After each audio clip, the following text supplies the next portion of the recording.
far you have come on your own, but never alone. Through the rain and through the shine, here's your moment, it's your time. You stood tall and now you see, standing in your destiny. 100 women growing strong. 100 women where you belong. You stood tall and now you see, you have reached your destiny. Woman, woman.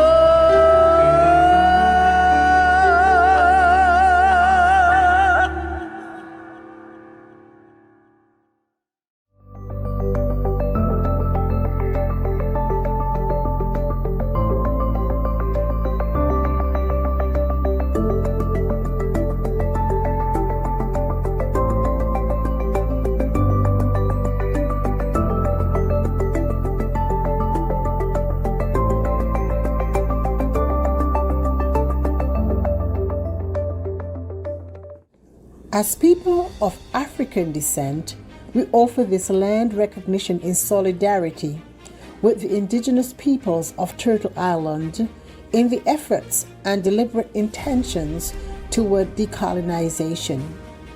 As people of African descent, we acknowledge the land of Turtle Island that sustains us, express deep gratitude to its indigenous peoples, and pledge to honor our dignity and divinity that ultimately connects us all. By Kay Johnson. Welcome to 100 ABC Fireside Chats. 100 Accomplished Black Canadian Women is a bold project initiated by co-authors and co-founders, the Honorable Dr. Jean Augustine, Dr. Denise O'Neill Green, and Donna Jones Simmons. Our mission is to celebrate and archive the professional accomplishments of trailblazing Black women from all across Canada. The goal is to create an ever-expanding database available for current and future generations via print media, public and private libraries, as well as our website, which is www.100abcwomen.ca. In addition to our fireside chats on topics that matter to our communities, such as education, healthcare, entertainment, creative arts, trade union, and so much more, we offer biennial book launching galas and biannual symposiums. The co-authors and co-founders would like to take this opportunity to thank each of you for attending today's fireside chat. We know that you will find these sessions educational and inspirational. So sit back, relax, and hear from our brilliant and talented honorees. Good day, everyone. I'm Donna Jones Simmons, co-author, co-founder, and the architect of the 100 ABC Women project, as well as the executive producer of our fireside chats. Special thanks to our incredible technical support team, our moderator and panelists, who are the drivers behind our weekly inspirational conversations. Let me now turn you over to our moderator, who will introduce herself to you, as well as today's topic. Thank you. Well, hello, everyone, and welcome to another edition of our fabulous Fireside Chat series. My name is Sarah Onyango. I'm a translator by profession, but I also do media, radio, television, but mostly I love to travel, which is why this topic is of great interest to me. So we're going to be talking about money saving vacation planning, and we have just the perfect guest for that. Her name is Oyindamola Isaac. We're going to call her Oyin. She was born in Lagos, Nigeria, and she immigrated to Canada about 12 years ago. She's an HR professional, a writer, public speaker, a destination wedding and vacation planner.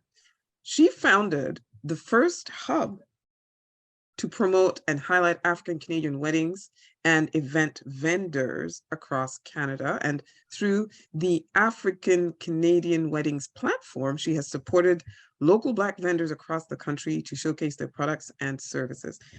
And of course, she's a 100 ABC Women honoree, class of 2022. Welcome, Oyindamola. Thank you. Thank you so much for having me. Such an honor to be here today.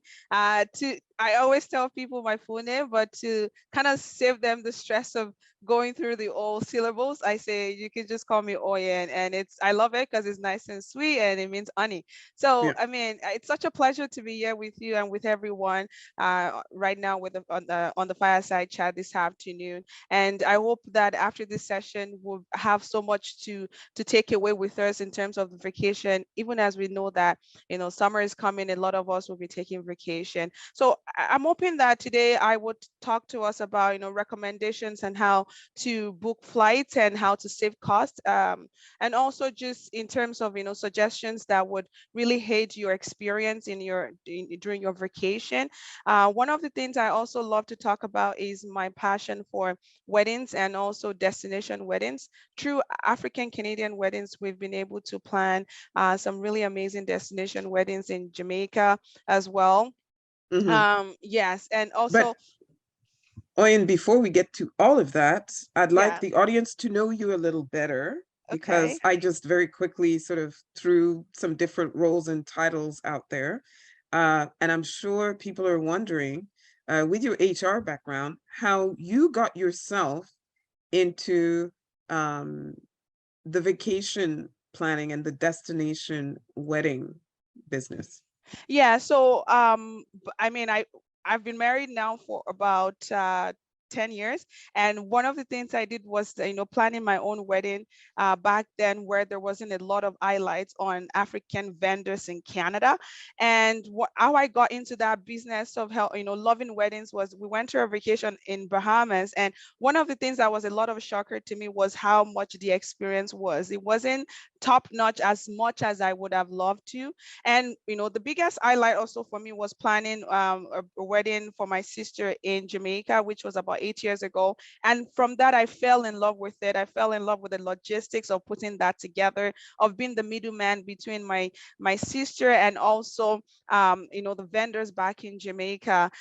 And it was just a very good point for me to be very, the point of view was I already have the database basically, because we have all these vendors tagging African Canadian weddings with their works and with their amazing project they've been to. So it was just perfect that I was the middleman between my sister and also the vendors that we've already been working with before that. And so much more had happened even after that. Mm-hmm. Mhm. And I'd just like you, before we go any further, now that you've told us that you're one of these middle people between, vendors and products, what are the different professionals involved in a vacation? Like, who are the different people? I mean, one of the biggest thing I want to highlight is if you plan to use an event, not events, like a vacation planner, like a booking agency, that would help you look for like good deals, or even if they want to help you book flights and your accommodation to and fro the airport. I would definitely recommend like a vacation booking agency if you want to. But at the same time, I've also been on vacations where I had to book myself, I had to plan all the other activities at the vacation myself, right? So it definitely, if you want to use an travel agency, go for it. And if you want to do the work yourself, you can as well do that. So what are the, and now I guess you've just really thrown us into the whole um, you know, the benefits and the downside of going with a professional and doing everything yourself online? Like, what are the pros and cons? I think one of the things is I wouldn't really say pros and cons for both. I mean, the ultimate goal for both of them is that you have an enjoyable, memorable vacation. One of the things I always tell people is, do you have the time? And that's where my kind of job comes in, where I'm like the middleman between these vendors or within the planners. When I mean planners, like the agency, the travel agencies, and also the vendor or the person that's going on the vacation as well, which I mean, I'll presume every one of us will want to go on a vacation at one time or the other. Well, to your question, I wouldn't call it a pros and cons. One of the things is you have that time to actually sit and sift through the many options that presents to you online versus you going through that one-stop shop of a person or organization that's what they deal with, where, you know, if anything comes in and they're just one call away, versus if you're the one that booked it, you're the call, you're the one that's making that call. It was just I wanted to just highlight this was when I went to Cancun this in the winter for my birthday, and one of the things that we had to do, I went with my sister and I booked it myself, and one of the things we had to do was trying to reach out to them to see, okay, what provisions did they have, because it was around that time when there was a lot of friction between some cabals in Mexico, which wasn't really pleasant. But one of the things was trying to find information online to make sure that where I was going was safe, following the website, the government of Canada website with the travel restrictions or travel advisories for Mexico at that time.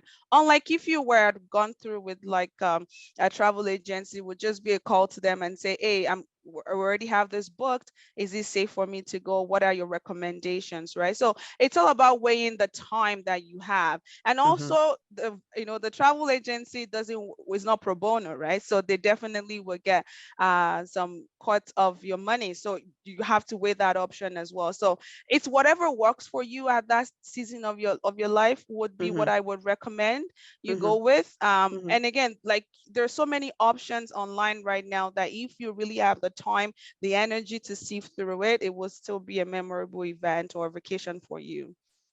So I should have asked this before, actually, because you are an HR professional, so you know about, you know, people who are employed, you know, either in the private sector or the public sector or whatever. Uh, why and when a vacation? Like, So I thank you for asking that, because that's something I am very passionate about. I remember when I recently changed jobs, and I mean, I was with an organization for 5 years, and with that, I've accrued a lot of vacation. And not only that, before I left the organization, I was on maternity leave, and it was during the COVID time. So I had accrued vacation days. We're talking about almost 30 days, which was about like a good 1 month of vacation. So moving jobs at that time they were presenting me with like only 2 weeks of vacation with floater days and sick days and all that, which is accumulative. So I had to go back to them and say, hey, 2 weeks is the bare minimum. And for anyone on this call, it might be different for you, if you're unionized or if whatever situation you are with your organization. But according to the government of Ontario, for every 12 weeks, every 12 months of work, of service to the organization, you're entitled to 2 weeks of vacation. So I went back to my employer and I said, I cannot do 2 weeks. Like I'm coming from a place where I had about 30 days to like just 2 weeks. So there was a kind of negotiation. And I just wanted to point out that it's your right. It's your right to take vacation. And maybe there's something about we Black women, we want to do it all. And I'm glad that the narrative is changing. I will consider myself a little younger generation than what we see now. And that is changing. We're seeing a lot of young Black women taking that vacation. Not that they don't care, but the self-care, mental health is really important to them. And because of that, you see them taking lots of time off work. I would definitely want to encourage that. And my message with that question you asked me, Sarah, is vacation is your right. Taking vacation days, whether it's sick days, whether it's floater days, just to be with your just to be at your child's graduation party, it's definitely worth it, and it's your right to take it. Yeah, or just to take a break. Like that time I just got up and said, I'm going to Barbados for the week. Exactly. That's it. And we should not do with the fear of that we're going to lose our job because we're taking time off. No. Yeah. We need to start talking about the fact that it's all right, we should take it. And I mean, because of business needs sometimes, and just because we're considerate, we'll definitely plan it. But at the same time, if need be, that would take it almost right away. Just let your employer know that you're gonna take some few days. Or I remember on Tuesday after I ran payroll, which I'm into payroll, like you said, I'm an HR specialist, but I specialize mostly in payroll and total rewards. I messaged them, I'm like, I'm not feeling too well today, and I just send them a note that I'm taking the afternoon off sick, and I just went on my bed and I laid down, right? So I just wanted to point that out, that it's your right to take vacation, and you should, as it should be. Great. I'm glad we got that out of the way.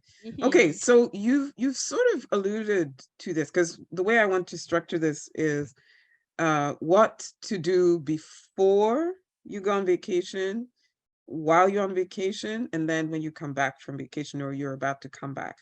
So, okay, you've decided, I need a vacation. I want to go somewhere.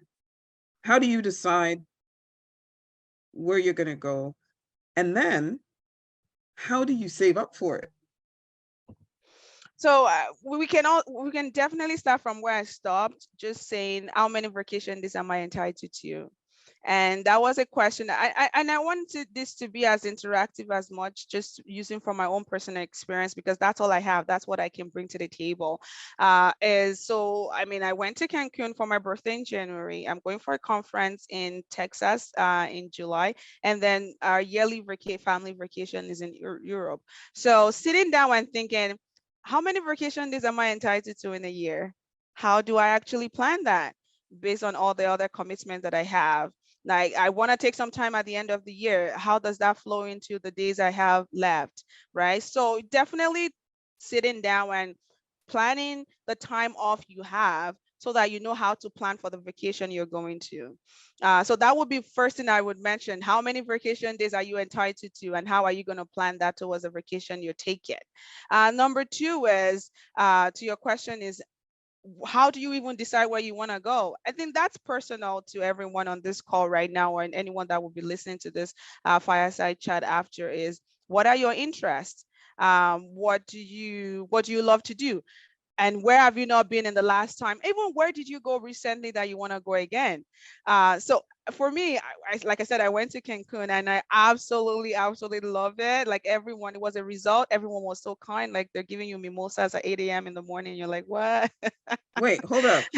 Mimosas is at 8 a.m.? Oh yeah, they're like, I'm Okay. gonna mix it with my orange juice and you're fine. And I'm like, no. But that's how beautiful it was. And it was during the winter. Like, you can never go wrong getting some vitamin D into your body at that time, right? And for me also, like, it was, like I said, I'm into payroll, and that's the time for T4s and all that. So working with a newer organization where I had more people to support my career was a good time to take that time off, because I'm like, I don't know when next I'm going to do that because of the career I've chosen. So to my point is, what are the circumstances surrounding the time, the season you're in, taking that vacation? You have kids. Where are you going? Is it kids friendly? The results you're going to, is it going to be kids friendly? The place I stayed was very kids friendly, and I already told my husband that for the next March break, we're all going as a family. And so that's something too. So it might be you've been there before and you want to go because you just had such a beautiful experience, you want to go again. Or, okay, I've never been to Europe, is this a good time to go to Europe? So those are the kind of factors. So I will say it's very personal to you in that season of the life you're in. And to your other question is, how do you save for it, which is the biggest one. One of the things I will say is, you should get I'm not in any form or shape related to anyone that works with RBC, but RBC Avian's reward card is really good. And there's so many other options out there as well that collect points when you travel, or when you book a flight, or when you book an hotel. So that's a credit card. Yeah. And with travel RBC, miles. yeah, even with Mhm. Air Miles as well. I'm not really conversant with how Air Miles work, but at least the RBC or Beyond card, I definitely work with that, and it's really like you collect lots of points. So I would recommend that. But the other thing as well is just being intentional about saving up for it. I think there's something that we also need to just take into cognizance is that if you don't plan for it, like I remember back in high school, they would say, you will plans to fail to plan kind of thing, Mhm. right? So if you don't plan for that vacation, it won't work out. It won't be that sweet experience that you're expecting. So saving up for it requires that intentional efforts. It might just be, I don't recommend borrowing from your credit card, but if you have that conscious effort to say, okay, this is the plan I have to pay back what I'm going to spend on my vacation, then definitely go for it. And also I wanted to highlight the effect of a TFSA account, because you can take money out of that. I mean, I have a TFSA account. You can take money out of that without any taxes. It might not be so much of an interest that accrues on the money in that, but it also, the fact that you can save it and you're not easily, you can't tap on it. And when I mean you can't tap on it, it's not like your regular savings account where you just go into the store, you're tapping on it. You definitely want to consider a TFSA account, because it takes about 3 to 5 business days if you want to withdraw the assets from your TFSA account. So I would recommend that. And if you are like my dad, that is pretty, I mean, my dad is about 67 now, and he's pretty, permit me to say old school. He still has his little piggy bank that he and my dad is retired, but because he's used to working and working, he started driving a taxi. And even as his kids were like, you don't need to, but just to keep him alive and going and just meeting new people. Sometimes it wouldn't even go, sometimes it would.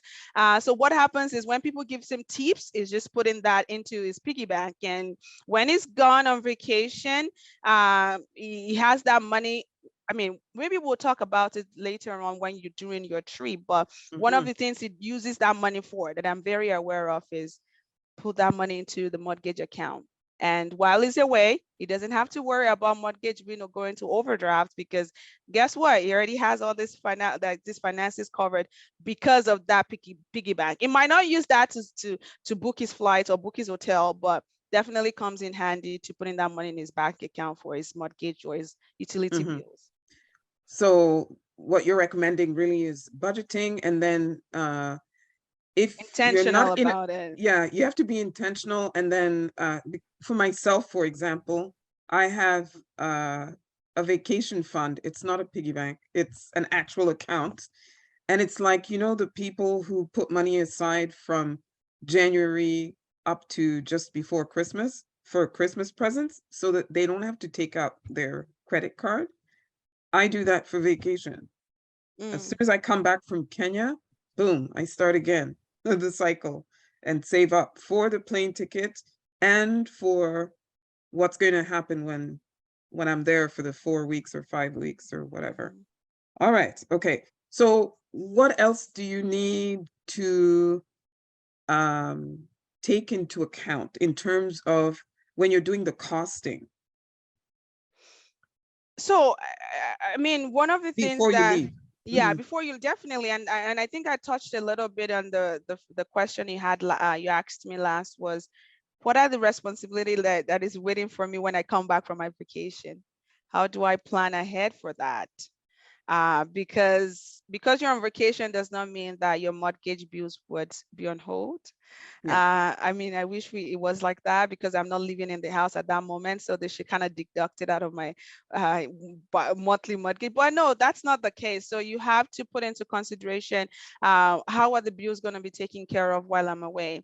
If you have pets, what are the pet care that, and if you're not going with the children, so like you said, where I'm going in July for the conference, I'm not going with my kids, and they're very little. When I mean little, they're 5 and 3. So who's taking care of my kids while I'm away for those 3 nights?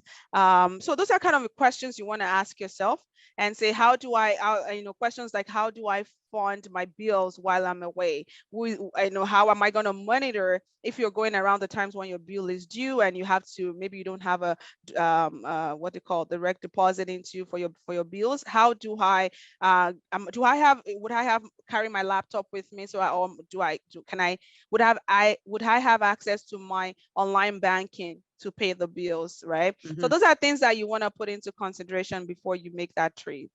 What about costs associated with like travel documents, vaccinations? And if, for example, like myself, usually if I'm traveling, it's going to be to Africa, vaccinations, For visas. sure. Yeah, absolutely. So that's really a big deal now, especially post pandemic, right? So you want to make sure, and I know most of the countries are lifting up the vaccination requirement. I just heard that US just No, but that's COVID though. I'm talking about if you're going to tropical areas Oh like yeah. South America and Africa and Asia, there's other Absolutely. vaccines. Yeah. So one of the I haven't gone to Nigeria yet, but my dad, when he left, which was just about last 2 weeks, he had to go get like a tetanus injection and a lot of other injections. So you have to put that into consideration. One of the things I recommend is the Government of Canada website that talks about the travel advisories for every countries. Is very extensive, and they give you like a breakdown of before you exit, when you're coming back. They also give you contact information of the embassies, of the Canadian embassies you're going. I always tell people, and I'm of a Nigerian descent, so I tell people that go to Nigeria as a Canadian, so that when you go, the government of Canada can intervene on your behalf if there's anything that happens during your stay in Nigeria. So and that works for any other country as well. Even though you have the citizen of, and most of us might be citizens of other countries, but go as a Canadian. Go with your Canadian passport, not with your Nigeria or Kenya passport like Sarah, but go with your because I mean, I've never been stuck in any of those countries, but I would believe that it's not palatable to be in that situation. So just going there. And also I would say that if you have a company insurance for your travel insurance, let it be up to date. Know what your requirements are to qualify for any kind of coverage, right? A lot of these employers now have travel insurance. They have the number of the person to call in the case of an emergency. A lot of them are on your phone. At least for me, Manulife and all the other ones I use, they have an app.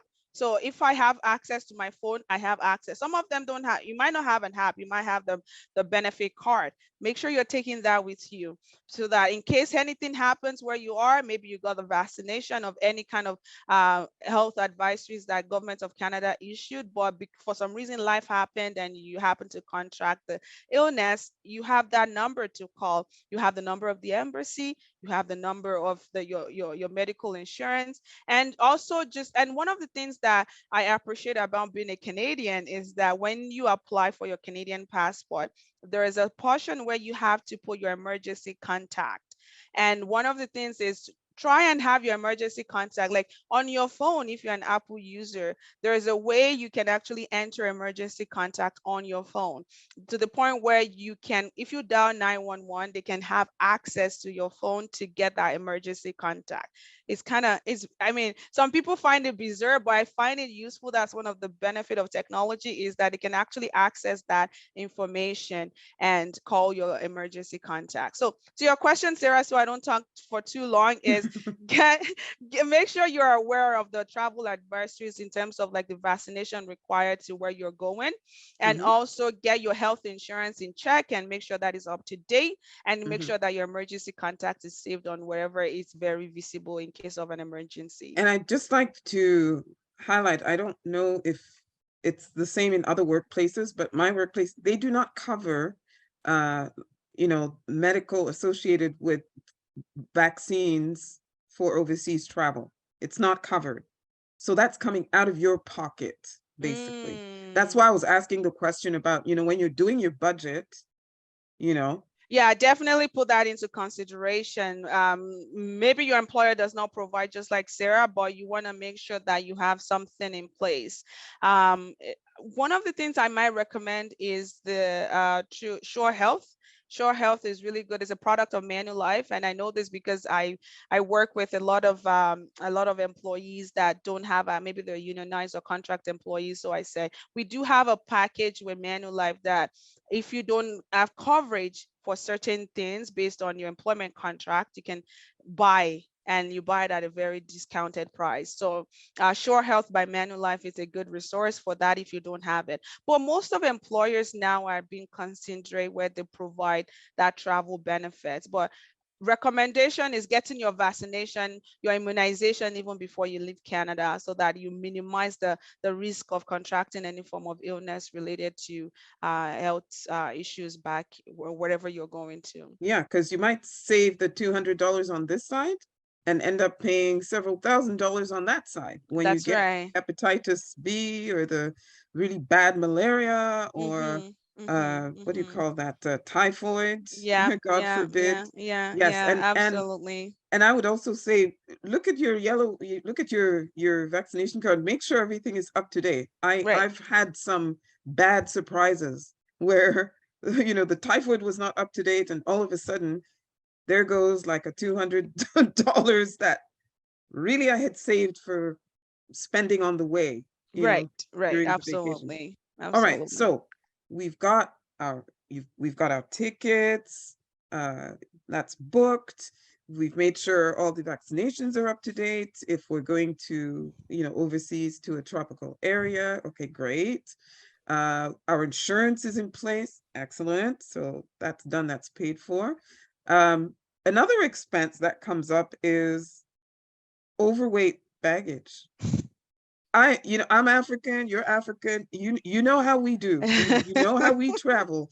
It might be the same for West Indians and Latin Americans, but so is So, there any way to get around oh yeah, that? Okay, because what are your what? tips for that? Yeah, one of the things that it was a shocker because you need to know what the requirement is for the quantity that you're gonna take. Most of the airlines are like 35 kg.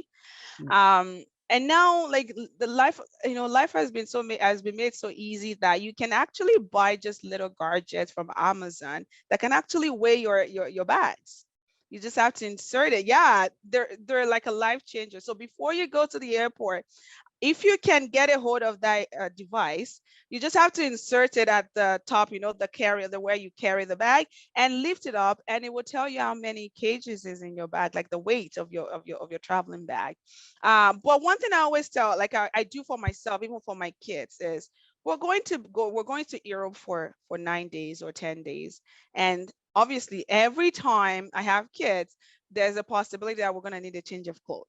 So what I do is, if I'm going like Monday, I'm packing the stuff for Monday, from like I'm trying to be, from like head to toe kind of outfit. And then you're packing that. So what will happen is you're not overpacking because you're packing based on the days that you're going to. It happened that, my sister and I, we went to Cancun together, like I said, and she had overweight. Like she's always overweight. And I said, do you need this? Are you going to need? So the question is, do you need this or you want this? One of the things that we do is we have a clothes that's been sitting in our closet for the past 6 months. And because we're going on vacation, we're like, you know what? I'm going to wear this on my vacation. No, you're not going to wear it. You're not going to wear it on your vacation. So the possibility of you wearing it is very slim because it's been in your closet for 6 months and you didn't wear it. So my recommendation is plan based on the days you're going to be there. If you're going for 5 days, pack clothes for 5 days, and then pack clothes for like if anything emergencies happen. If you're going to the beach, okay, you have your beach wear for this. If you're going to change at night, so I would recommend pack based on the number of days you're going. Measure it before you go if possible. And always, just like always arrive at the airport on time, because the logistics of you weighing your bag and trying to take things off and throwing things off, it's stressful, mentally, physically, before you even jump on the plane. Like the pressure is there.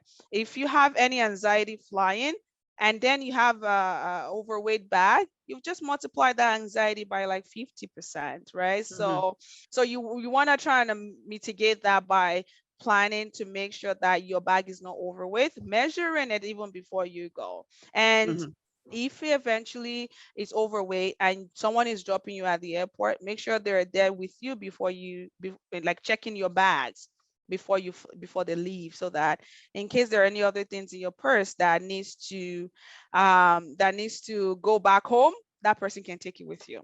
And it's funny you should say that, because it I'll always have like a friend or a relative, and then there's an extra bag. There's the Yeah, what you're taking out of your suitcase and not going with bag. that's right.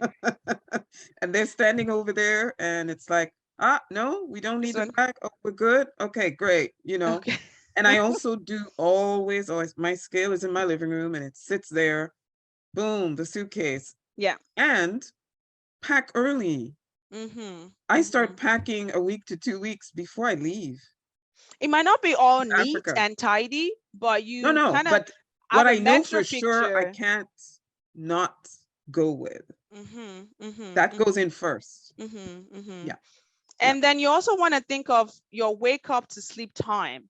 And especially if you're a mom of young ones like me, you're thinking, okay, and I'm a very like I love to plan ahead. So you're thinking, okay, if I wake up in the morning, I'm gonna need my brush, my toothpaste. Those are not provided by the hotel, but towels and all that. You're like, okay, I need that, I need this, I need to cover my hair. Those kind of practical tips are really Right. what helps me, so that when I'm on my vacation, I'm not stressing because I forgot to pack toothpaste or I forgot to pack toothbrush. They're very minimal, but they have such a huge impact on your overall experience when you're on vacation. So, Ayun, um, I think we were focusing more on the bigger suitcase, but there's the carry-on. You have to weigh that too.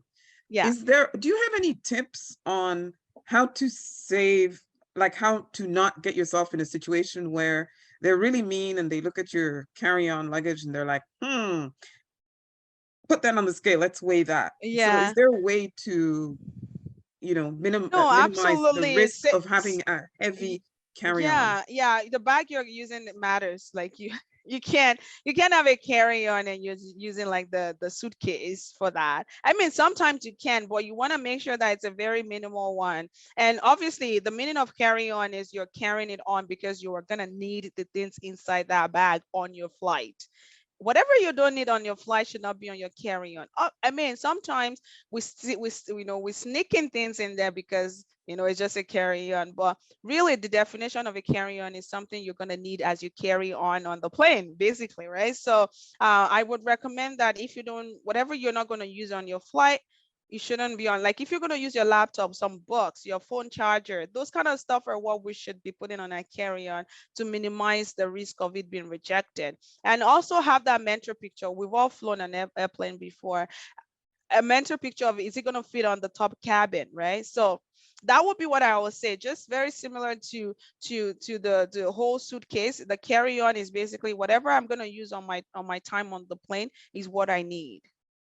Interestingly, my philosophy is not that at all. Oh yeah. My philosophy is that carry-on is the what if they lose my suitcase bag. So that one change of clothes with one pair of pants and the 3 t-shirts or whatever. And I recently was at my brother's wedding. My wedding outfit, which if they lose, that ruins everything, kind of thing. And of course, valuables. Like, don't put that in your suitcase, right? Absolutely, I agree with that. Yeah, that's a very good point. That's a very good point. All right. So we saved up our money. We've got our tickets. We've got our visas, our passports. We've got our spending money already. We've got insurance. We've weighed our luggage ahead of time. We've packed ahead of time. We've arrived early at the airport, etc., etc. Okay. So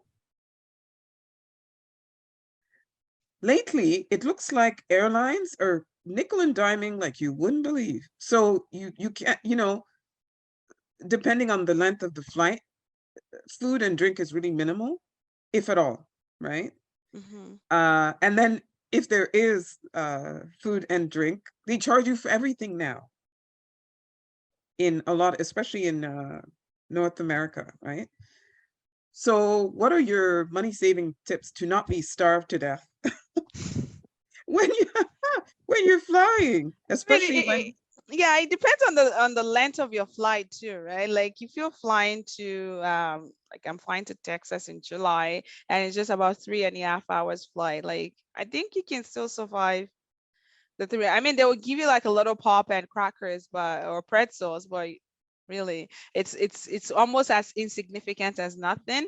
But if because you can't even take food past the checkout or whatever the check-in, right? So you can't even pack food from home, which is not possible. But really, just there's some costs that you can avoid even as much as they might be expensive, and we all know that sometimes it's pretty expensive at duty free, even though it's tax free, but it's very expensive. It's almost very comparable to what you buy with taxes anyway. But I would just say there's some costs that cannot be avoided, just the same way if you want to buy Wi-Fi on the plane. It's possible, it's doable.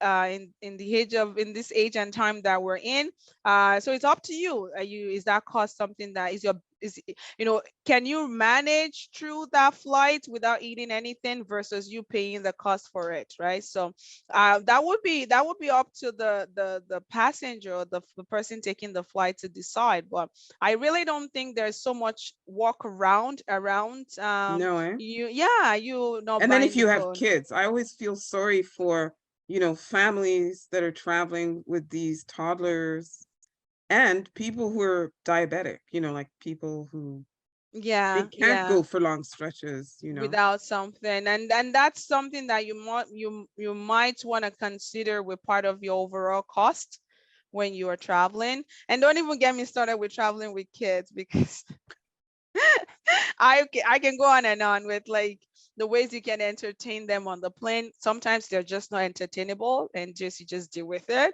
But there might be some times where you can actually mitigate the whole experience and make it not favorable for them or for you or for the other passengers on the plane too, right? So I think there are just some costs that we can avoid. It's just what it is. There's systems in place, there's standards that have been set, and they're just beyond our control. So somebody asked something about, because I guess they they sort of related to my issue with lost luggage. Mm-hmm, mm-hmm. And actually, that it's a good question because when people started traveling again post pandemic, all of a sudden, all these airport luggage belts, you'd arrive and there's a mountain of suitcases that had arrived earlier that day, earlier that week, just piling up. And then also people's luggage getting sent to Paris instead of Toronto, Mm-hmm. or to Mexico City instead of Tokyo, and then ending up in Ottawa somehow from Lagos when it's supposed to be at Pearson somehow. What are your thoughts on electronic trackers? It's doable. But like the expense of Oh, electronic it's not, track. it's not so expensive. You can buy an air tag if you're using an Apple product. You can buy an air tag, and it's about $39.99. I know this because I used it. No, my sister used it when we traveled. But really, the thing is that you have those trackers, but a lost luggage is a lost luggage. The only information you have is I know where it is, but it's not with me, right? Mhm. So it's like it has its benefit, but really it cannot bring your luggage to you.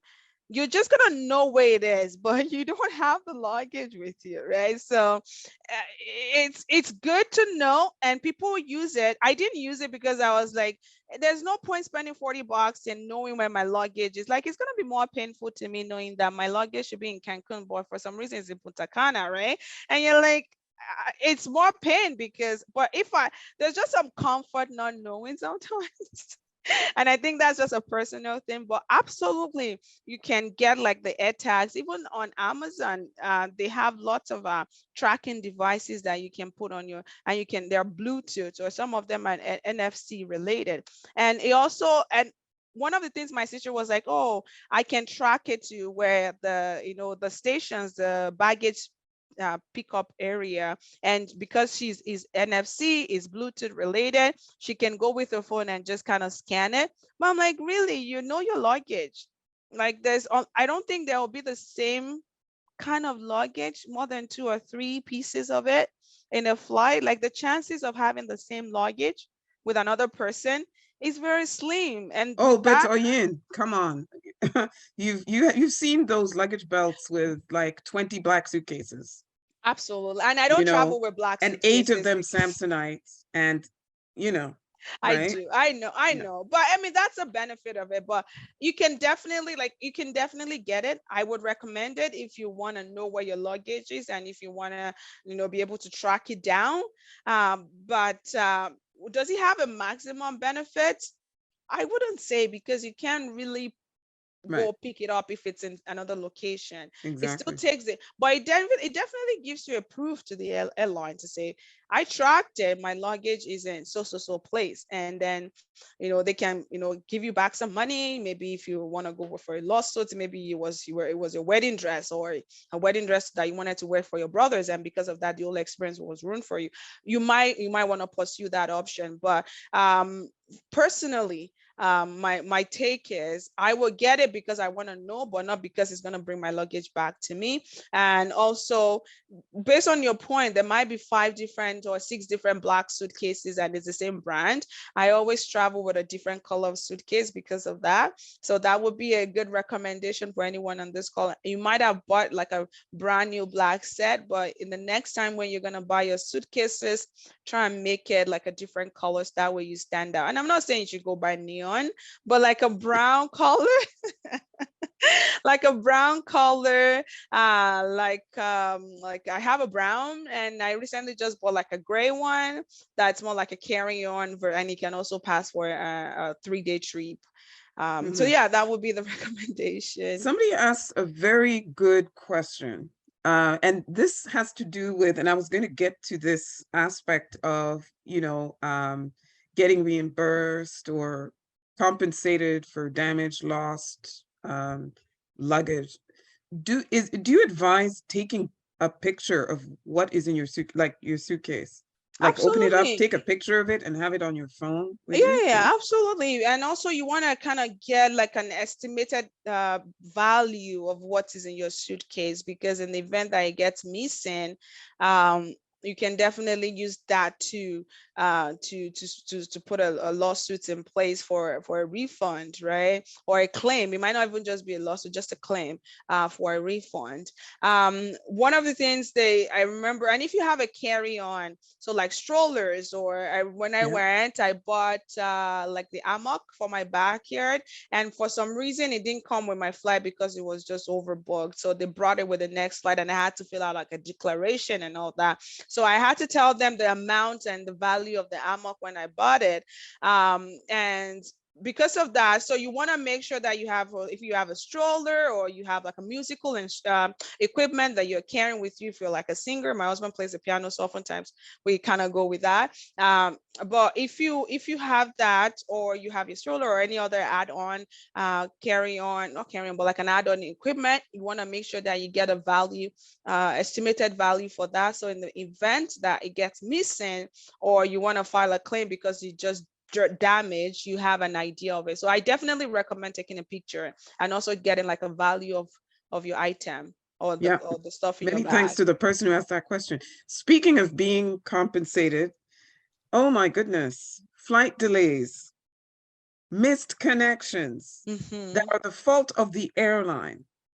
Okay, I'm not Yeah. going to names. I don't want to be sued, but so can you give us a sense of, I don't know if you know about the passenger bill of rights and all of that, and how that comes into play when, let's say, you've been at JFK for 5 hours, that Kenya Airways flight is just not leaving for whatever reason, and then you get to, well, actually it's a direct flight, but let's say, you've got the KLM Use flight Nigeria. You have to go to like out of maybe, Montreal, right? yeah, yeah, yeah, yeah, yeah. And you're So, stuck at Schiphol in mhm, Amsterdam for like mhm, 6 hours, and mhm. you miss now.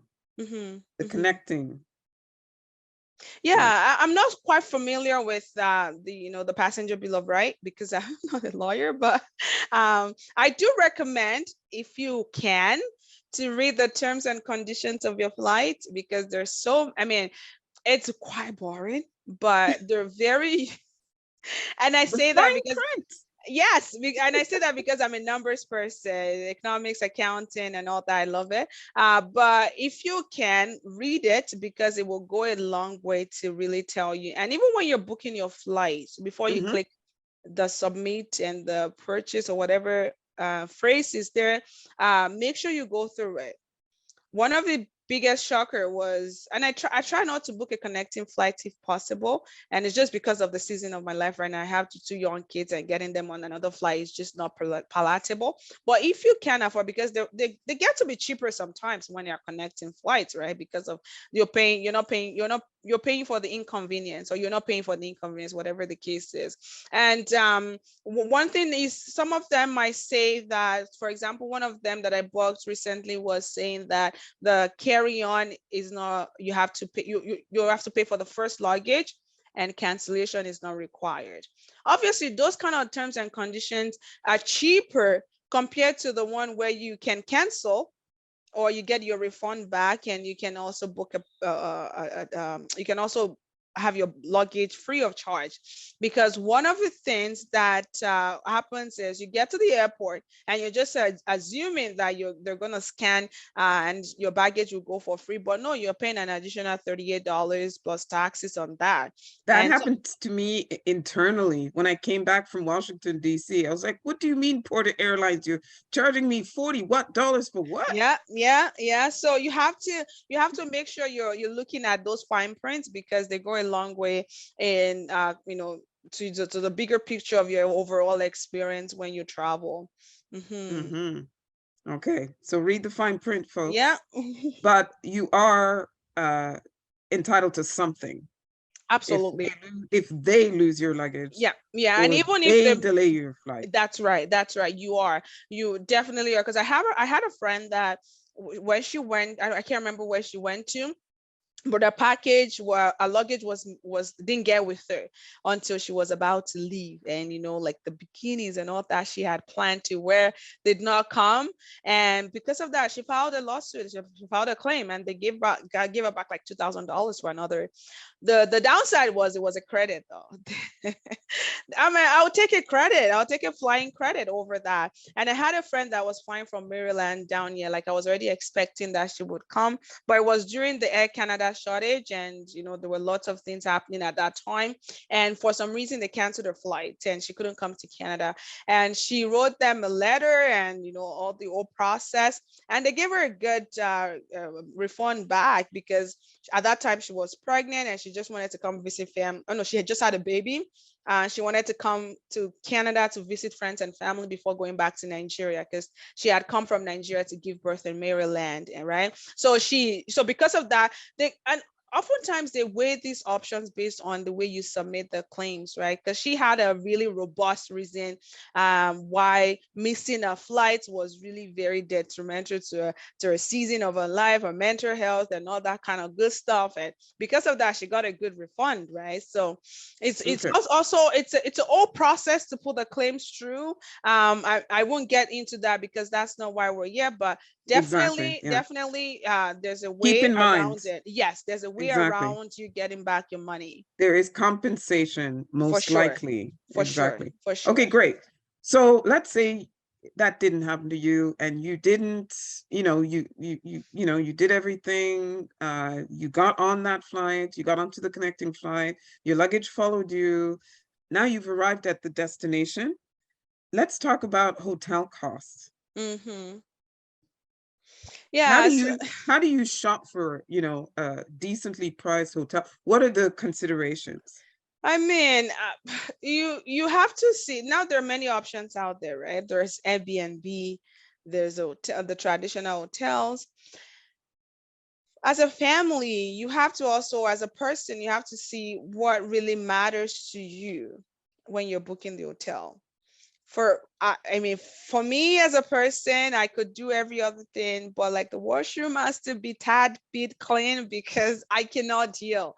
So, and I said some people could care less for that, right? Some people is mostly the proximity to other amenities. Proximity, if you're not booking a resort, for example, maybe you're going on a Europe trip or whatnot. How close is it to the train station? How mobile can I be based on the place I book? So those are factors, some of the factors to consider when you are booking hotels. And you can also look at an Airbnb. I see on the chat, on the Q&A, maybe we'll get to that at Yes, the we will. end. Yeah. But one of the things, the question was a staycation. So we went on staycation about last year. We went to Montreal, and then we love driving. We love exploring. We drive long hours. So with the kids, we traveled to Montreal, and from Montreal we went to Quebec City, and from Quebec City we went to Montreal. And one of the things I can tell you, those kind of staycation, because it's not really a staycation, oftentimes you're still traveling, but you're not going by plane, is you can do an Airbnb because you're familiar with the way the grocery shop happens. Some Airbnbs had the pot, and I had little kids, so it was very important to me that the comfort of home was still being brought to my vacation. So I opted out for an Airbnb instead of a traditional hotel at that point, because it was much easier for the season of my life that I was in at that time. So those are kind of factors to consider, but I wouldn't say there's any pros and cons to any of those. It's just, what is the mission of your travel? What are you going to there to do? I'm going for a conference. I would be in meetings all day long. Yeah, you're not going to be in your room. I'm not gonna be in my room. I'm coming for the comfort of my bed has been laid. Those kind of things. Because when you're on Airbnb, nobody's laying your bed for you. Nobody's replacing your towels. Those kind of concierge services are not available. So it's like, I'm going on a vacation. Do I want to still worry about what I'm going to cook? Do I want to worry about laying my bed? So those are factors you have to consider. But in terms of costing and the price for both, they're almost the same, honestly. They're almost the same. I could say that Airbnb are cheaper based on my experience booking the one in Montreal. But at the same time, the comfort of not. So one of the things I also found booking an Airbnb was the expectation was not there. Like I didn't know what to expect. So I was going in blindly based on the pictures I saw online, based on the reviews I saw online. But going to an hotel, it's a traditional hotel. There's going to be bed, there's going to be this and that. The amenities are there. Compared to you walking into an Airbnb or a place that wasn't probably, there's no standard of cleaning. There's no standard of upkeep to an Airbnb versus a traditional hotel. But then in your own experience using the Airbnb versus a hotel, is like, okay, what do I want to get out of this vacation? And those are kind of factors I would take to consider when booking those. Yeah, and somebody in the chat is relating an experience, and this relates to my next question about how do you check to make sure that the Airbnb is what it says it is? So in her case, there was no elevator and it's, up several floors and you arrive with a heavy suitcase kind of thing. Like, how is there any way to verify? Or really, really, you're going in blindly? You really go. I mean, for my Oh. own experience, I went in blindly, and thankfully it was up to what the hype for the place, because he had good reviews. And those are also things, if you backtrack a little bit to our conversation when we started, like your travel agency, like, what would your travel agency recommend based on the purpose of your trip, right? Because when we went, we went to Quebec and we stayed at the Airbnb. It was mostly, it was in downtown Montreal, which was it was kind of very busy, but then they had stairs as well, right? So it's like, okay, how do I get my huge suitcase? So it's really just going in blindly and just having that trust system. One of the things though is I'm aware that Airbnb can give you a refund if it's not up to your expectation, and you leave, and you leave a few days before your actual checkout date. They can definitely give you like a refund, but it's a whole process that you have to go through, right? So I don't really think that you can really mitigate, just the risk of it not being what it's said to be. But I recommend read the reviews. Sometimes it's not overhyped. It is what it is. People just put their honest opinion about where you're gonna book. But when we went, it was all stairs, and then we just had to carry our bags just the way we had to. So. So you talked about a staycation. This is Deanne's question still. How do you plan a staycation as opposed to, traveling overseas? Oh yeah, Is absolutely. there a big difference? Oh yeah, I mean the experience might not be the same, obviously, because there's just this excitement and that you want to travel to somewhere you've not been before, a place that you've been and you really loved and you want to go back. But it doesn't take away from the fact that a staycation is possible and the experience will be memorable. But So the 20, planning. Yeah. oh yeah, that's in 2019, before the pandemic, my husband and I had really gone on individual trips. I remember I went to Florida at one point, and then went to a couple of places. And my husband had also gone to like Europe for work, for conferences and all that, for his brother's wedding at one point. So we decided as a family that, because usually every August we travel for my husband's birthday / our anniversary. And we decided, you know what, we're not going to travel. And that was like, the experience was really good. But if I knew COVID was going to happen the next year, I would have traveled. I would have traveled, but because we didn't know, so we said, you know what, we're going to do a staycation. And we had it all planned out. And even for March break this year, we didn't go anywhere because we knew we had a huge Europe trip coming up in August, right? So planning goes a long way. If you're going to be out of work for like 5 days, which is a week, what are we doing as a family this 5 days? So I had it all planned out. We bought the pass. I can't remember what it's called, but it covers the CN Tower. It covers the zoo or the museum, Casa Loma, and one other place, Science Center. So we bought that package, and we took the kids on the train, which they haven't been before, and they really loved it. It was such an awesome experience. And there are so many places. I would recommend you going on Groupon.com to get lots of deals if you're a deal finder like me.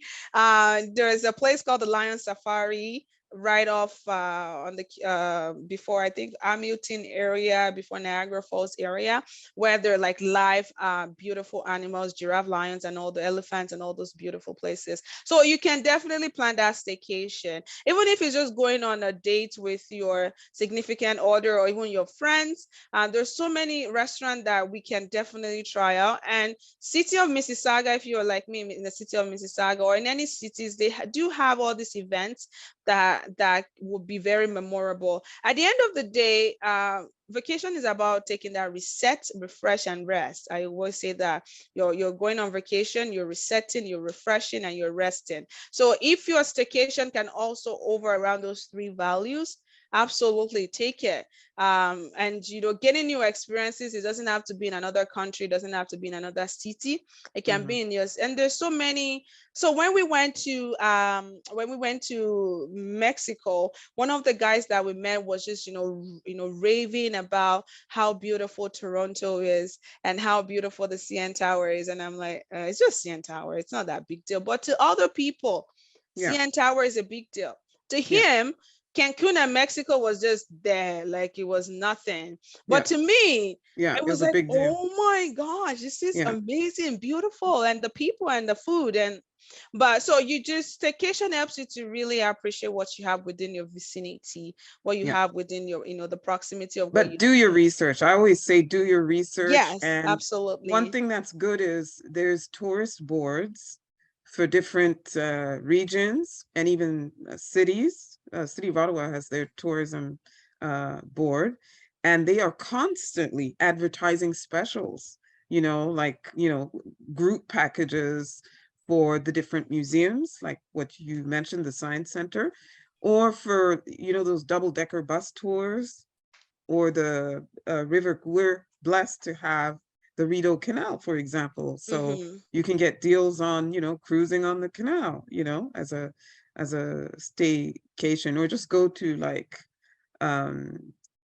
nearby little hamlets and villages nearby, Yeah, and yeah, you can Airbnb, etc.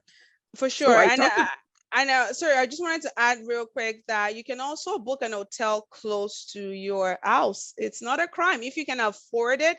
Just a change of scenery sometimes really gives you that reset you're looking for. Even if it's just for one night, just that say, okay, you know what, I'm going to go book an hotel and just sleep in where I don't have to make my bed. I don't have to worry. You can even find one that offers a free breakfast, right? And just get to that point where you're like, yeah, you know what, I'm not going to cook for today and I'm just going to have fun and just sleep in, especially if you're a mom with like young kids and you're just exhausted and tired. I do that. I'll just like, you know, I'm going on a reset and and that's just because I have support. I have my mother-in-law and a few people that can look after my kids. So you're like, you know what, they would look after them for one night and I'm just going and just going to soak myself in the suit if you can afford it and just, you know. And I wanted to mention that I was in Ottawa. Was it? I can't remember now. And it's such a beautiful place. We stayed in one of the hotels in downtown, and Lord Elgin Hotel. I remember, yeah, and it was so beautiful. on It was Elgin so Street. beautiful. We went with the kids to the museum. Which Uh, one? The Museum of Nature? Yes, Well, the big one yeah, where it was the realistic views of the animals are impressive. Like what yeah. they've done to that place, and to think that one of the bodies of the prominent person in Canada still resides in that museum, it's mind blowing. Anyway, I won't go into that, but it was Yeah. just it was a very beautiful experience. It was a very beautiful experience. So, two questions. There's one thing I forgot to ask about for if you're traveling overseas. And then after that, I want you to talk about, since you are a destination wedding planner, Hmm. uh, the question after this question is going to be about the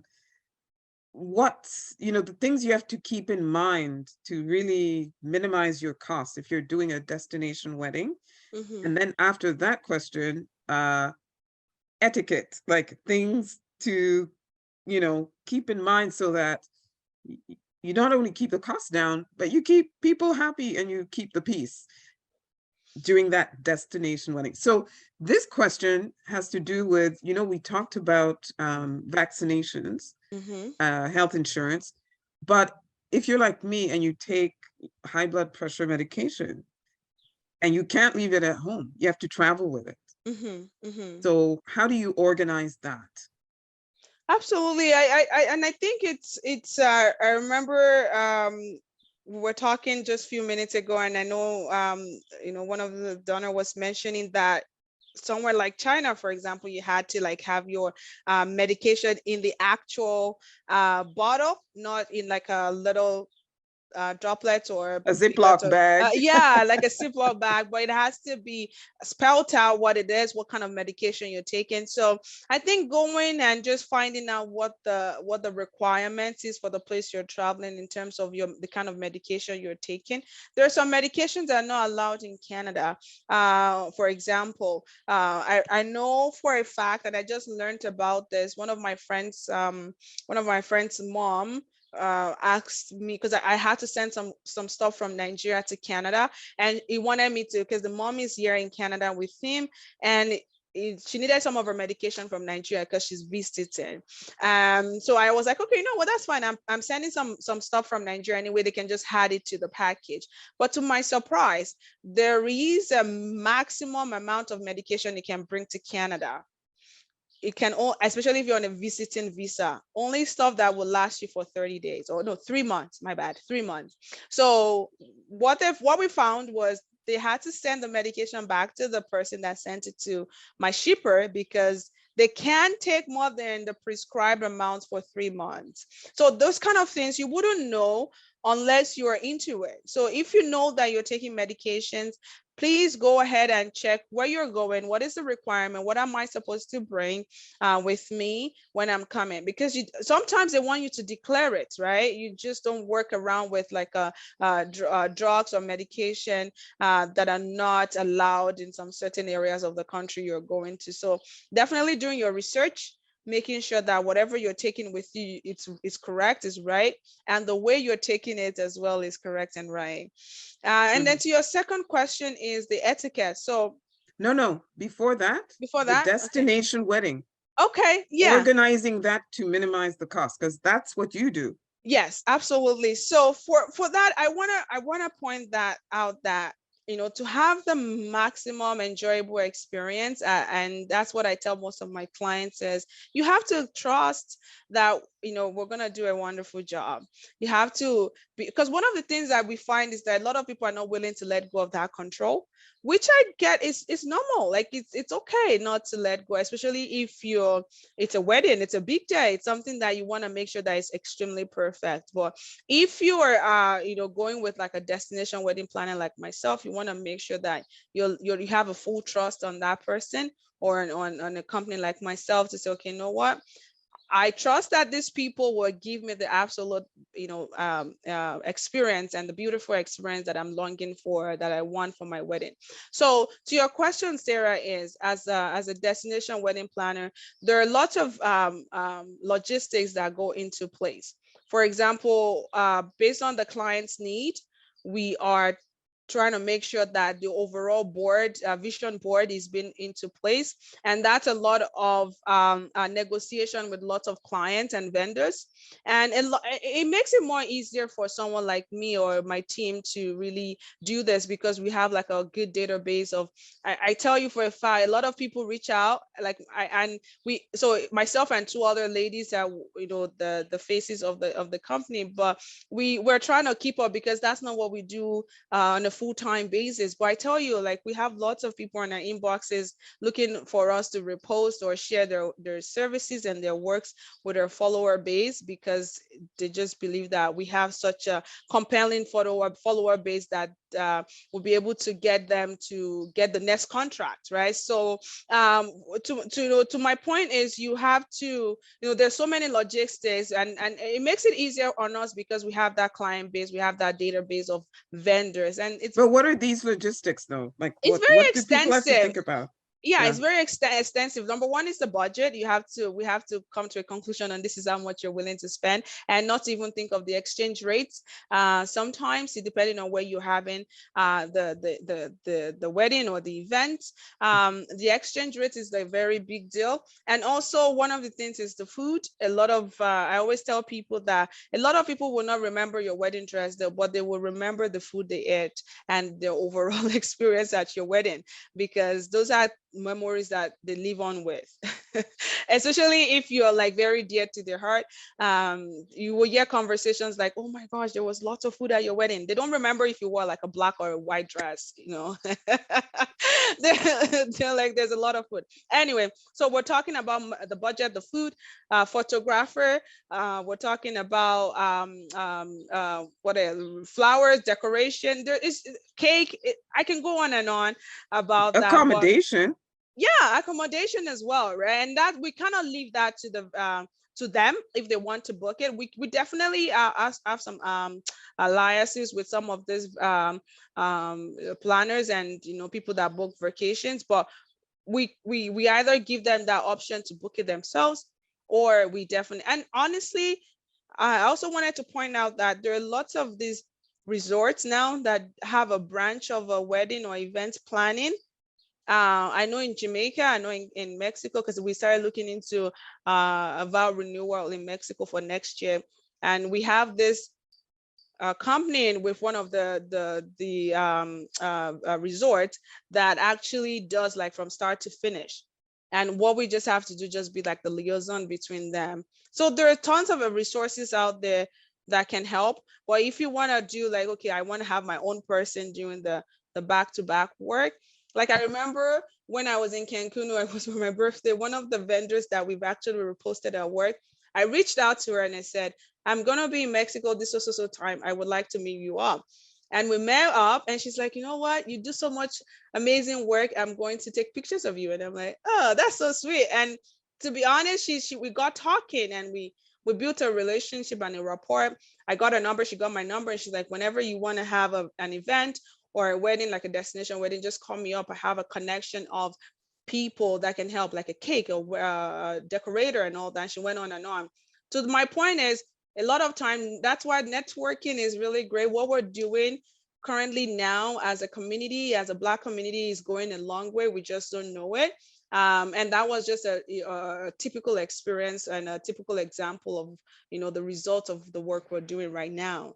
Somebody wants to know how many followers you have on the African Canadian wedding platform. Altogether, we have about 35,000 followers, about 36,000 followers, both on Facebook and Instagram. Mm-hmm. Yeah.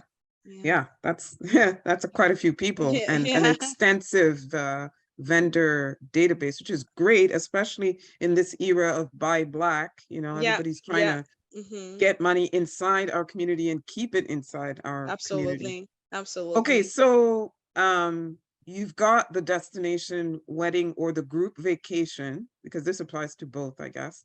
You've got it all organized, blah, blah, blah. So what are your tips to really just making sure everybody enjoys that experience, that collective experience?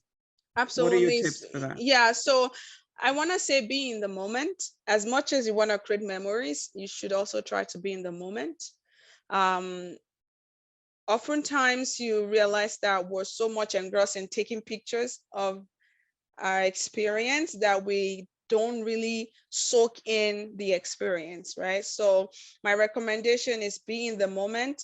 If you hired a wedding planner, or you hired, for example, if you're going on vacation and every other things that we've talked about has already been in place and is rolling, just try to not remember. And I say this with every caution and lightly, try not to remember home. Try not to remember the responsibilities waiting for you at home, in the light that you've actually put some plans in place. I just wanted to put that out there. But at the same time, try to be in the moment, enjoying it. I also But how do you keep the peace? How do you make sure that, it's enjoyable, and you're respecting other people? And absolutely. So I want to make sure that you understand the culture of where you're going. Yeah. One of the things, you're going to be surprised that there will be lots of culture shock when you go. And if you go to a place like London, England, you're like, okay, they're driving on the other side of the road. Yes. And then Kenya as well. Oh yeah, I didn't know that. And yes. The car is manual. If you want to rent a car, you're like, okay, are you sure you have an automatic gear so that I can drive that? Those are kind of the little details that you want to make sure that you're going to, and also just be mindful of the culture of the place you're going to. If you're going to, like, I remember my friend went to Turkey the other day. She had to have a scarf on because that's the norm, right? So you want to be mindful of where you're going and what the culture is like. And also try not to have any pre-notion and prejudices about where you're going. It helps you a lot to really enjoy your experience, because if you're going and you're like, oh, all the Mexicans are this, Mexican and that, you don't want to go with that. You want to go with like a very clear mindset that I'm going to go there and just enjoy my time and have a wonderful experience in my vacation. And that really goes a long way. So just eliminating any kind of prejudices and stereotypes and unconscious biases that might want to play itself would really help in having such a memorable experience during your vacation. But that's outside of your group. I'm talking about inside of your group, the dynamic inside. Like, how do you, because you hear these horror stories. Well, there have been some cases of very extreme stories. That young lady who actually ended up being murdered by one of the people she went to Mexico on vacation with. So how do you mitigate the risks of, So I would suggest that not trying to stay in your results is really important, and let the result know that you're leaving the space if need be. So I remember, like, I stayed in the resort most of the time, but at one point I wanted to experience the other island. And be mindful of your environment as well, right? Be mindful of your environment, and also try to make sure that your phone service is working. A lot of these phone services company now does lots of roaming services to make sure that share your location with a trusted member. which I did. Even though like I said, I traveled out of the resort, and because there's just this thing about you when you travel to a place that is not your home, your typical home, people will know that you're not from here. People will know that you're not part of them. And especially someone like me, my color, we're black and we're Mexico, and just going through to on the ferry to the island, they definitely knew that I wasn't from here. But you also want to make sure you're working with lots of confidence, because they can sense it, they can see it. And yeah, just make sure that you have that emergency contact, like I said before, to make sure that, if anything happens, and sometimes these things are just beyond their control and it's just life. But I know prayer is that none of that will happen. It's like you said, it's very rare case scenario that would have this kind of stuff happen. But there are definitely ways that you can use to mitigate that. Roam your services if you have to. Get and like I said, a lot of all these phone companies does that now, where you can provide roaming services. Share your location with a trusted member, and work with a lot of confidence as well, right? So that would be some of the tips I want to say on that topic. Okay. So, Paula, would you like to ask your question or make your comment? Yeah, actually, it's more of a comment. It's a very good information you have given, but there are other scenarios that I would like to mention. I think as a Jamaican, I overpack too, but even without that, there are certain instances. For example, my husband and I, we did world cruises, and there's no way you're going to have that at 50 pounds of clothes. And depending on the ship, how formal or not formal they are. Now, I know someone who just packs the formal stuff and picks up the everyday stuff wherever the port is. But you have to have certain figures sometimes to be able to do that. So it's something to consider. And there is a company called the Luggage Forward, where you can call them and have your luggage sent ahead. And most of the cruise lines have a connection to a service like that they will connect you with if you have to take, huge suitcases. And although they cost, sometimes it's better to go that route than on the airline route. Okay. And for medications, one of the things I find is take your actual prescriptions with you. Yeah. And I also, because of some experience, I make sure that I have both the real name and the generic name, because you might get your prescription in a generic name, but if you go to a foreign country and they need to see your medication, you have that list, you should be able to give them the chemical name of the prescription. Those are good there. And what's not allowed, there are some herbal medicines that are not allowed in Canada. So it's not just the amount, but also the herbal supplements. Yeah. And when you're going to a country, one of the books I find most helpful is called Kiss, Bow, or Shake Hands. And Etiquette. It's by Terry something, for the etiquette. Terry Morrison, I'm not quite sure, but that's the name of the book, Kiss, Bow, or Shake Hands. And it's actually written mostly for business people, for when they go, that they don't make boo-boos, especially with places like China and India getting so much more on the world market. But what they tell you, how you hand a card to a Japanese person, how you say, it is very, very helpful for you to just be putting the right foot forward when you get to countries that is so unfamiliar to you. I don't worry about Africa, because every time I've stepped off in any country, there is somebody to look at me and say, sister, and I feel right at home. I love it. Thank you so much for that, Paula. And I think, Oyin, you did sort of bring up the whole, be aware of the culture, that you're going into. And, like in Asia, bowing and doing this and, being very polite and not raising your voice. And, and as a woman, the veiling and, in my country, you don't look directly in the eyes. In Canada, it's the exact opposite. Right. If you don't look directly in the eyes, then there's something off about you, kind of thing. And even in Africa, there is etiquette there. Even when you're Black, you can't just walk in and just. You have to curtsy sometimes to an Well, elder Yoruba person. people, when you're meeting, I know about your culture because I have friends, you have to like curtsy Yeah. almost, bend your knee Mm-hmm. and, in reverence to the elder or the senior Absolutely. person that you're greeting, right? In Mm-hmm. Uganda, you're lying down. You're just Mm. you go into their house and you're lying down. That's what's happening. Okay.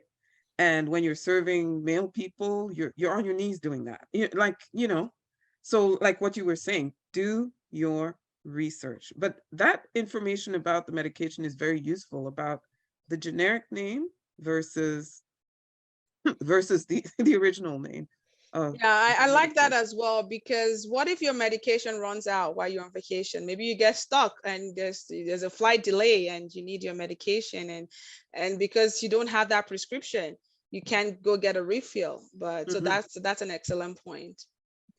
So you've had your vacation, you had your staycation.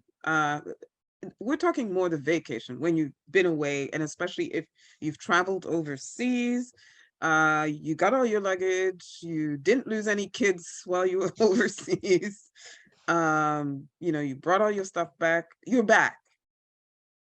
Uh, there are costs, I mean, associated with being back, the emotional and the financial costs. Somebody asked a question about what's up with the high phone bills, because you talked about, roaming Yes. while So you're on the vacation. you have to make sure that you're getting premium services. And when I mean premium services, you're understanding what you're getting when you roam.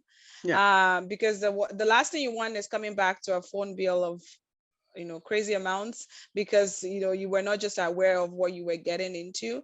So a lot of it has to do with just knowing what you're getting, and so that when you're coming back, you're not coming back to surprises. But the other thing also, even apart from the phone bill, is I mean, oftentimes a lot of if your significant other, or your partner, or if a trusted family member is using an Apple iPhone or even WhatsApp now, for example, those calls can go through FaceTime. WhatsApp calls can go through over Wi-Fi. It doesn't have to be, and sometimes your Airbnb, your hotels will have the Wi-Fi. So if you're going to like somewhere like Texas and you don't really need to have or you're going anywhere in the US and you don't need to have your roaming services on because you'll be connected to Wi-Fi most of the time, maybe you don't need it, right? So that one is that. Then the other thing, you're back, you're reliving the memories of your vacation, you're talking about it to a family member. Please try not to brag. And I say that with all humility, is a person, or even your coworkers, you're coming back and you're like in their faces, like flaunting your bikini wears or your tan, if you're tan. But like, because you don't know who is who, and you don't know how people feel about it. Maybe they can't go on vacation because of health reasons, or because they can't afford it, but just try to be considerate when you're talking about your experience on your vacation with people, and also to avoid post-vacation blues, like I like to call it. Yes, it is a thing. It is a thing. I felt it when I came back to the cold in the winter. Yeah. It's like, why am I back? And, but really, to really minimize that, is try to come back on like a Wednesday or Thursday to work. That way, yes, that way it really reduces the workload versus you coming back on a Monday. And I mean, that works for me, and I hope it works for everyone else. Try to come back during the midweek. That way is a short week, a short work week for you as well when you come back.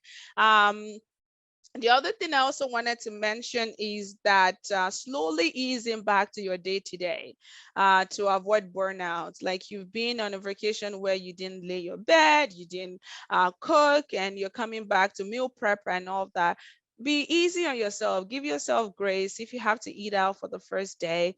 And I mean, even if you're on a healthy diet or whatnot, but just finding that pace to really gradually return to work.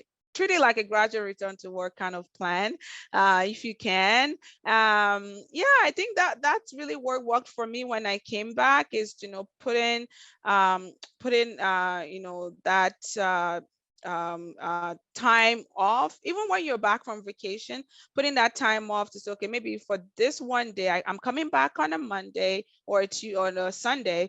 On Monday, I'm going to take it time off just to make sure that, I'm in a good shape mentally, physically. Home front is good. I've unpacked my clothes and they're in the laundry. That kind of routine would really help to ease the stress of coming back. Like I call it the post-vacation blues. Post-vacation blues. Yeah. One thing I always do, this is my routine, is once my bags are packed and weighed and all of that, I have all my documents or whatever, clean the house.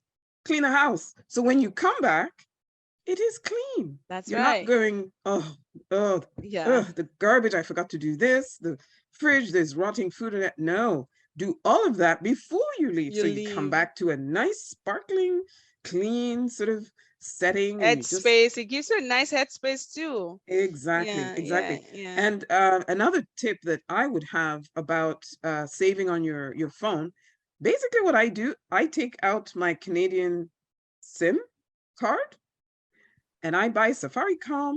Hello, Safaricom, Kenya. And I have a Kenyan number for the 4 or 5 weeks. That's it. That's all.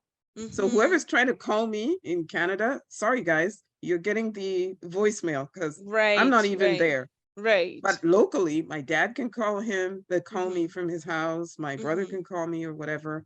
Mm-hmm. And all I'm paying is airtime locally. That's right. So I highly recommend that if you're staying for 3 weeks, 4 weeks, and you're going to Latin America, Africa, or Europe or whatever, get a local SIM card and a Mm-hmm. local number. And like you said, make the most use of Wi-Fi and WhatsApp. Hello, WhatsApp.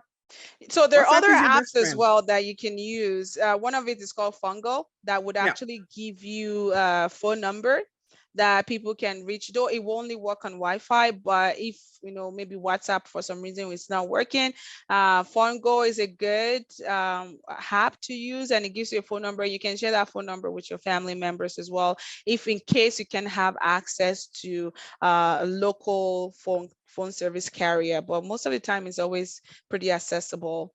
hmm And Mhm. just to finish off this amazing conversation, we could go on and on and on about traveling. We never even got to, the aspect of, when you're like myself and you go home every year and you have family there and you taking things back and all of that. Somebody asked a very good question about tools, vacation planning tools, online tools. What do you recommend? So I don't know so much about that, to be very honest, but one thing that I know for sure is planning your vacation ahead of time helps a great deal, and also planning what you're gonna do. So my husband and I, we do share on Evernote. Evernote is our go-to notes, where we share things. We can share ideas as well, and well, like literally say, okay, this is what we want to do each day of our vacation. This is like an itinerary planner. If you're taking a road trip, there is a website now. I can find it and share it, but it literally it's planmytrip.com. If you because we were going to drive to Texas before, and if you pull like Toronto to Texas, it will tell you where to break, the places, the cities to stay, suggest like hotels within those cities, and how many, like you can literally put, okay, I want to drive to Texas, and I'm going to do 4 days, and it will break it down to all the cities and the hours that it's going to take to get to those cities. So that's a good vacation planning if you're driving. But if you're traveling, I mean, Expedia and all those good website is really good.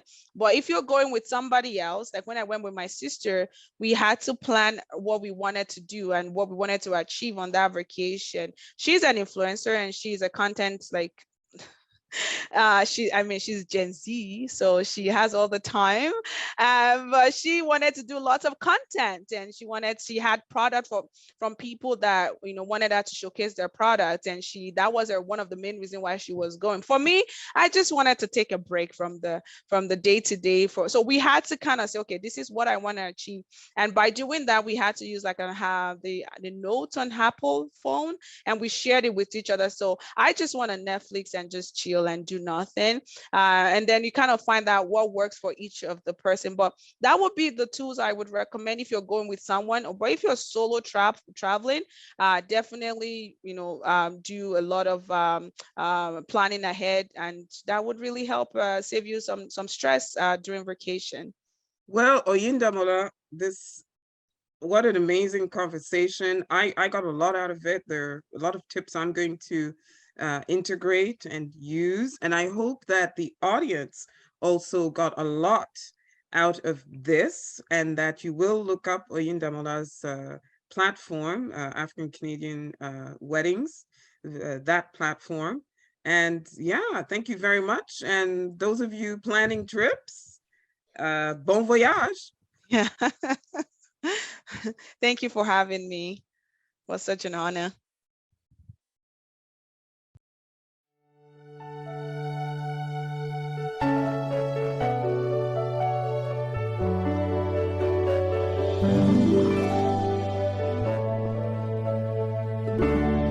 Look how far you have come on your own, but never alone.